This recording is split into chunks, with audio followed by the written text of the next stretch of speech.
Madame, Monsieur, Yorana et bienvenue dans votre journal sur TNTV. Très heureuse de vous retrouver en ce vendredi 23 janvier au sommaire de ce soir. Enfouissements illégaux, atteintes répétées à l'environnement à Punaouia, la vallée de la Punarou se retrouve au cœur d'une enquête après plusieurs interpellations. Un site emblématique fragilisé malgré la mobilisation de ses défenseurs. Une ressource encore méconnue mais pleine de promesses. En Polynésie, les algues suscitent un intérêt croissant pour leur usage. Un sujet au cœur des réflexions actuelles. Invité par ProScience, Vincent Doumézel, conseiller pour les océans des Nations Unies, est avec nous pour nous en parler. La justice fait aussi sa rentrée au Fénois. À Papeete, les audiences solennelles ont marqué l'ouverture de la nouvelle année judiciaire. Une rentrée placée sous le signe de la justice de proximité et de la lutte contre les violences et les stupéfiants.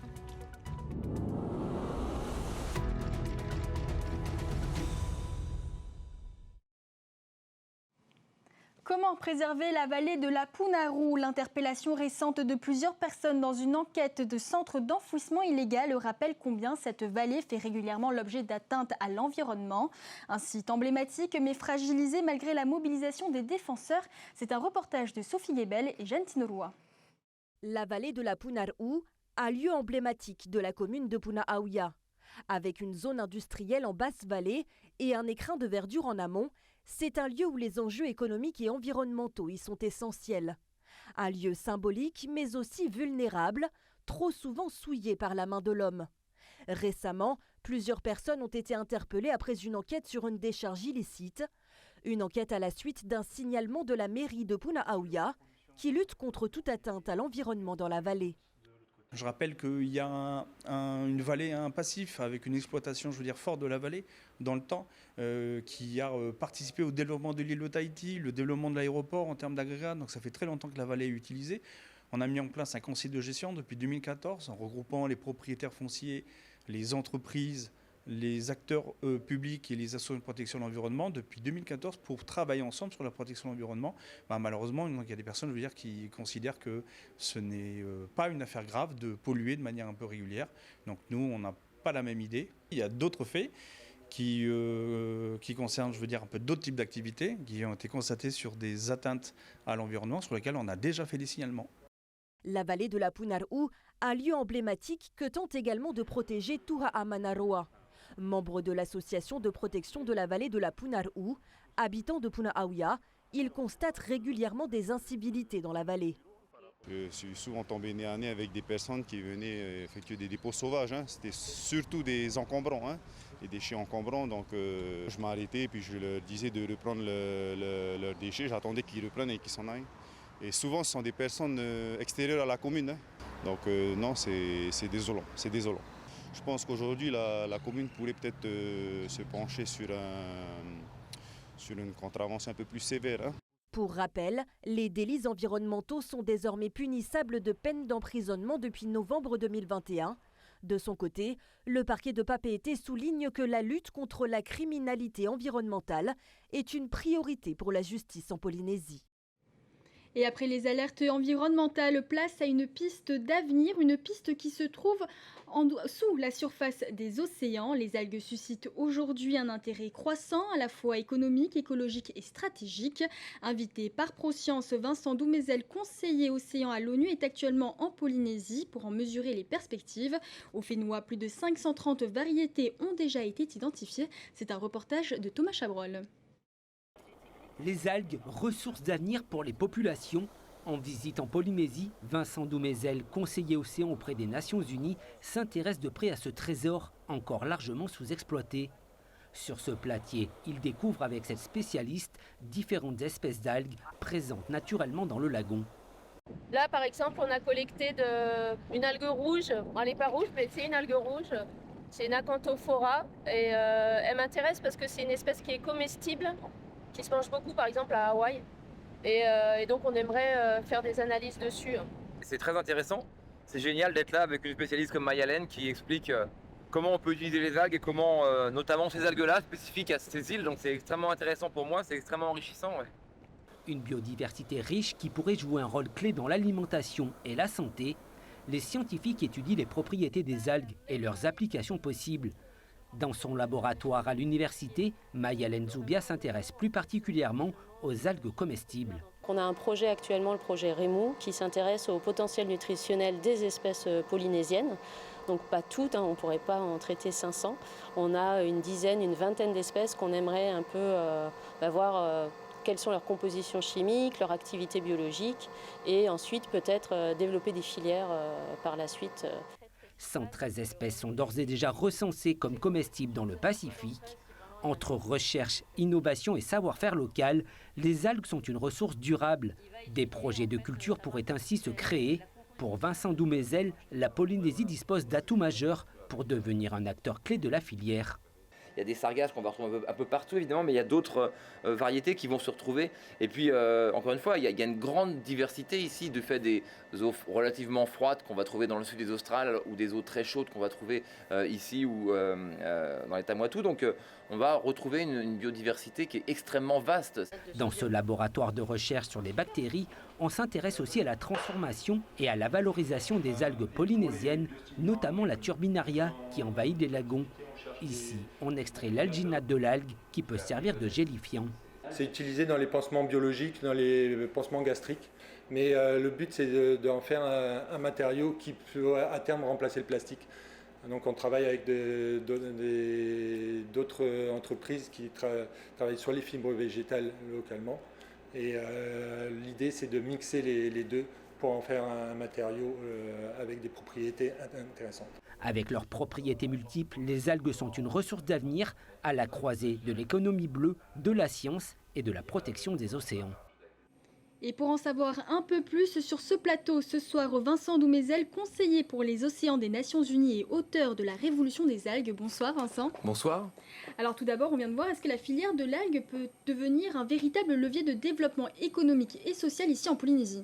Bien sûr, et c'est pour ça que je suis là aussi, et c'est pour ça qu'on espère tous en fait dans cette grande évolution. Les algues, elles vont pouvoir nourrir les hommes avec des bienfaits santé absolument incroyables, insoupçonnés encore sans doute par beaucoup.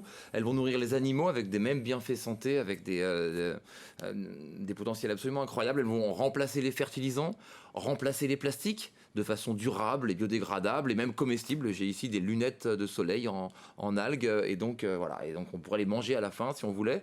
Elles vont remplacer les cotons, elles vont servir d'innovation dans les cosmétiques, dans les médicaments. Elles vont surtout réparer les espaces maritimes, elles vont réparer les écosystèmes, elles vont absorber du carbone, donc il y aura un moyen de lutter contre le changement climatique et enfin apporter des ressources de revenus et d'emplois aux populations côtières qui vont souffrir d'une raréfaction du poisson dans les années à venir. Aujourd'hui en Polynésie, on a tout ce qu'il faut pour développer ce genre de culture. On a comme c'est mentionné dans le reportage, une exceptionnelle biodiversité et des traditions qui sont à retrouver aussi. Donc oui, on a des algues d'un immense intérêt. Toutes les algues sont comestibles. Il faut trouver comment les préparer, comment les manger, comment les cuisiner. Et on peut les valoriser, encore une fois, de maintes façons différentes. Donc la Polynésie, avec 5 millions de kilomètres carrés d'espace maritime, a évidemment un potentiel absolument incroyable sur le sujet. En parlant d'alimentation, on le sait, dans les cultures asiatiques, les algues font partie du quotidien, que ce soit donc dans l'alimentation, du cosmétique ou encore même dans la médecine traditionnelle. Est-ce qu'on pourrait familiariser la population polynésienne de la même sorte ? Mais il faut. Et la population polynésienne a une culture très forte avec les algues. On consommait 10 types d'algues différents dans le passé. Les Européens ont sans doute contribué à perdre ces traditions. Les explorateurs qui partaient pour de longs mois en bateau mangeaient évidemment des algues aussi, puisqu'on en trouve un peu partout. Donc il faut retrouver ces traditions-là. Il faut que la Polynésie se réapproprie un peu son histoire à ce sujet-là, et je pense que c'est une très belle manière de le faire, évidemment. Oui. Donc il y a quand même ce paradoxe entre la pollution des océans et le fait de devoir ingérer, de mettre en bouche donc, ces algues qui viennent de la mer. Comment rassurer la population ? En fait, les algues, c'est le premier niveau de la vie dans les océans, donc c'est là qu'on a le moins de polluants. Les algues, elles vont pas intégrer les plastiques, elles vont pas intégrer les polluants, il n'y a pas de graisse, donc vous avez beaucoup plus de risques, beaucoup plus de risques à manger du poisson, a fortiori un poisson carnivore tel que le thon, qu'à manger des algues qui sont au début et qui donc auront très peu de polluants. Est-ce qu'à long terme, on peut même parler d'une autosuffisance pour les endroits comme Tahiti ou de la Polynésie française ? Bien sûr, en fait. Aujourd'hui, au niveau mondial, les océans couvrent 70% de la planète et contribuent à seulement 2% de nos calories. C'est un peu plus, en effet, à Tahiti et en Polynésie, mais ça reste très faible par rapport aux ressources terrestres. Il faut développer, c'est pour ça que c'est une révolution systémique, il faut développer la culture des algues, il faut apprendre à les cultiver, sortir de la préhistoire, de cette époque de chasse et de cueillette dans laquelle on est aujourd'hui avec les océans, et rentrer dans la civilisation des océans pour avoir en effet une indépendance alimentaire dans ces îles. Et est-ce qu'aujourd'hui, il existe des algues réellement capables de lutter contre la pollution ? Oui, les algues vont nettoyer les océans, il n'y a pas de pollution, il y a seulement des bioressources non utilisées et en excès. Et ces pollutions, ce que vous appelez pollution, elles vont être utilisées par les algues pour s'alimenter. Et les algues vont les recycler en quelque chose d'intéressant pour nous. Donc évidemment, il y a déjà en Australie des sites où on nettoie les eaux à très grande échelle, y compris les eaux potables d'ailleurs, avec des algues. Donc ça va évidemment nettoyer les océans. Alors, il y a un site pilote en ce moment à Veirao qui s'est lancé dans la culture de la gracilaria.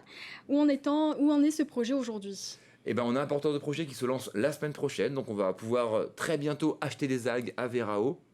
Parce que justement, maintenant, c'était un site de R&D. C'est une très belle initiative de la DRM d'avoir développé un peu cette culture des algues qui se fait déjà. Cette algue-là, elle est déjà cultivée abondamment en Asie, vraiment très très largement. Donc là, on va en avoir ici. On pourra en manger. Elle est délicieuse. On pourra remplacer les wakame qui viennent de Chine par des algues que tous les jeunes adorent, par des algues locales qui sont cultivées à Tahiti, sans aussi avoir à mettre à risque un stock d'algues, comme on le fait avec le rému. Si on le mange trop, aujourd'hui on ne le cultive pas le rému, la colère pas donc, et si on en mange trop, évidemment on n'en aura plus, et ça c'est dangereux puisqu'on ne le cultive pas. Donc là on a une algue de culture, on pourra en produire autant qu'on veut, donc c'est magnifique, c'est génial, c'est un jeune de 21 ans qui se lance, et je pense que ces algues c'est un formidable sujet d'espoir et d'avenir pour répondre à toutes les grandes crises potentielles que notre monde peut rencontrer. Et donc pour les générations à venir, c'est un formidable sujet d'espoir et d'optimisme, je crois. Merci beaucoup, Vincent, d'avoir accepté notre invitation. Merci à vous, merci beaucoup. Toujours sur les questions environnementales, mais cette fois du côté des institutions, avec cette avancée pour la gestion et la protection des aires marines protégées du Fénois. En fin d'après-midi, le président Moïse Broderson a reçu les représentants de 5 organisations non gouvernementales. Ces ONG se sont engagées à verser au pays 1,5 milliard de francs, une somme destinée à la gestion et à la protection des ressources marines du Fénois. On écoute les explications de Moïse Broderson au micro de Désiré Teivao. Quand on met en place des aires marines protégées, se pose immédiatement la question du management, de la gestion de ces aires marines protégées qui induit des coûts. Il ne suffit pas de décréter qu'on protège une zone, il faut pouvoir y aller, s'assurer, faire des contrôles, etc., etc. Donc tout ça, ça coûte de l'argent. Alors, leur rôle à eux, ce n'est pas de venir financer ad vitam aeternam ce que le pays ou l'État doit faire, mais c'est de venir nous aider à mettre en place des modèles économiques qui soient durables dans le temps pour la gestion de ces aires marines. Quand on protège de si vastes zones de notre ZEE, ça veut dire qu'on n'y a plus accès pour faire ce qu'on faisait habituellement, à savoir pêcher ou d'autres choses. Eh bien, il faut pouvoir proposer une diversification à nos populations, à nos communautés, pour que ceux qui ne pêchaient pas, par exemple, ceux qui pêchaient et qui ne pourront plus pêcher, puissent faire autre chose, de l'écotourisme, de la plongée. Et toutes ces actions en diversification, c'est aussi des domaines sur lesquels ces organisations peuvent nous aider. Une rentrée judiciaire placée sous le signe de la proximité. À Papeete, les audiences solennelles du tribunal de première instance et de la cour d'appel ont marqué le lancement de l'année judiciaire. En présence des Hakaiki des Marquises, les magistrats ont rappelé les grandes priorités pour 2026. Violences faites aux femmes, contre les stupéfiants et lutte contre les stupéfiants. Des enjeux majeurs pour les mois à venir. C'est un reportage de Laure Philibert et Sam Teinaouré.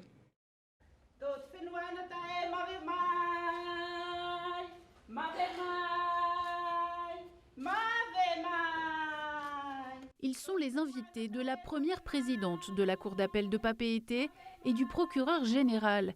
Les Hakaiki ont été honorés par les instances judiciaires du Fénois. Une invitation qui fait suite au déplacement le mois dernier de Gwenola Jolicose et Frédéric Bénet-Chambellan aux Marquises Nord. Déplacement pour mieux connaître les lieux et partenaires de justice des archipels. Nukuhiva dispose d'une section détachée du tribunal de première instance depuis 45 ans. C'est sur l'invitation, bien sûr, des 2 hautes personnalités du tribunal qu'on est là et qui nous ont confirmé que elle t'aidit cette année vraiment aux Marquises. La population demande à avoir un peu plus, bien sûr, de moyens ou mieux organiser les rencontres avec la population des Marquises. Depuis 1981, un juge est à temps plein à Nukuiva, mais il y a aussi des juges à Rayatea, il y a aussi une juge spécialisée qui rend la justice dans les îles Tuamotu, Gambier et Austral. Tout cela illustre la volonté de l'institution judiciaire d'être en grande proximité avec les Polynésiens et les Polynésiennes, où qu'ils soient, y compris dans les îles éloignées.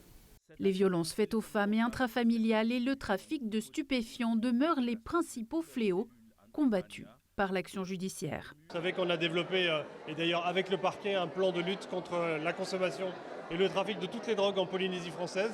Je crois qu'on montre tous les jours que nous sommes actifs. Établie depuis 15 ans, l'agence de gestion et de recouvrement des avoirs saisis et confisqués, la GRASC, n'est pour l'heure pas en mesure de reverser directement des crédits aux Fénois. L'ensemble de ces crédits est bien utilisé aussi au profit des citoyens. Après, à l'heure actuelle, clairement, il n'est pas prévu par les textes que ces crédits puissent retourner vers les collectivités ou vers la Polynésie pour ce qui nous concerne ici. Donc pour le moment, ce n'est pas prévu. Sur le principe, c'est toujours envisageable et simplement, il faut changer les textes législatifs. Jeudi, Naïma Mouchou, la ministre des Outre-mer, a annoncé le déblocage de 240 millions de francs pour la lutte contre l'AIS. C'est la réponse à un amendement qui avait été déposé par la députée Red Arbelot qui visait à venir renforcer l'action du pays en matière de prévention. Et donc je pense qu'on va travailler à renforcer les actions du pays en venant apporter des moyens financiers supplémentaires. Mais je n'ai pas encore les détails et on va travailler évidemment sur ce sujet dès que la loi de finances sera adoptée, ce qui n'est pas encore le cas. Quant au parquet, en 2026, il souhaite continuer à diminuer le stock de procédures en cours et le temps de traitement des dossiers. Et onde de choc au sein de la majorité indépendantiste. La représentante des Tuamotu Ouest, Odette Homei, suppléante de Tematei Legaïque lors des dernières législatives, a annoncé sa démission du Tavini Huiratira en cause de profonds désaccords sur la ligne politique du parti, mais aussi sur la gestion des investitures des municipales. L'élu de Takaroa siégera désormais parmi les non-inscrits. Une fois donc sa démission officialisée, on l'écoute au micro de Nicolas Pérez. Sur la thématique de la décolonisation préparée, aujourd'hui on veut nous l'imposer. Sur l'exploitation des terres rares, aujourd'hui on veut activer les choses alors qu'à un moment donné ce n'était pas le discours et ce n'est pas non plus dans le programme du Tavini Huiratira. Donc toutes ces choses-là et le fait d'avoir écarté aussi beaucoup de personnes qui ont œuvré pour le Tavini Huiratira. Donc il y a des façons aussi de le faire, il y a des façons de débarquer les gens, il y a le côté humain aussi, même si on est en politique. Et puis quand on a un logo et puis un slogan qui dit Tiatua Taufatu, ben, le respect ça s'apporte avec. Voir qu'on écarte cette jeunesse alors qu'on a porté la jeunesse en avant pour pouvoir faire, pour amener l'électorat à nous faire confiance. Donc cette élection-là aussi fait que je ne peux pas continuer. Et toujours en politique, à 71 ans, Mahinuit et Marii, connu pour son engagement syndical, se lance dans la course au municipal à Papeete. Propulsé tête de liste du Here Ayat et Nun Ayaura, il entend mettre en avant son expérience et défendre les plus démunis. 10 grands axes ont été présentés ce matin à la presse avec des priorités annoncées en matière de finances communales, de foncier et de sécurité et d'éducation. Nous l'écoutons au micro de Nicolas Pérez. La politique, c'est autre chose, mais il y a des lois qu'il faut faire respecter. Aujourd'hui, les personnes qui sont en place, je ne vais pas dire les noms, parce que ce n'est pas mon rôle. Mais jusqu'à aujourd'hui, rien n'a été fait pour ces jeunes. Ils courent la rue. Et la preuve, aujourd'hui, il y a quoi? Il y a plus de 700 ou 1000 SDF dans la rue de Papeete. C'est vraiment grave. Et on ne peut pas les laisser comme ça. Je fais partie aussi de l'église, je suis évangéliste. Je ne peux pas fermer les yeux, je ne peux pas fermer ma bouche. J'apporte la paix. Point sport, le deuxième match de Tahiti United face aux îles Salomon vient de s'achever sur un match nul. Au classement, Tahiti se positionne actuellement à la 6e place. Prochain rendez-vous, un match attendu face au leader de la Ligue Auckland FC prévu pour le 2 février. Et si comme moi, le football vous laisse parfois perplexe, round point classement, comment fonctionne l'OFC Pro League? Réponse en images dans ce sujet explicatif avec Olivier Huc et Naya Bennett. La Ligue professionnelle de l'OFC, la première ligue de football professionnelle de l'Océanie avec 8 des meilleures équipes de la région. Les premières phases de compétition voient les 8 clubs jouer 5 tournois sur un circuit, des rounds, avec 2 confrontations par équipe pour un total de 14 matchs chacun. La Ligue va se séparer ensuite en 2 poules avec d'une part les playoffs, le groupe des leaders, les 4 premières équipes du classement, et le groupe des challengers, les 4 dernières équipes du classement. Dans cette deuxième phase, les clubs joueront tous les adversaires de leur groupe avec au final le top 3 du groupe qui avancera en demi-finale. Le club qui finit en 4e position jouera le club qui finit à la première position du groupe des challengers pour déterminer le 4e demi-finaliste.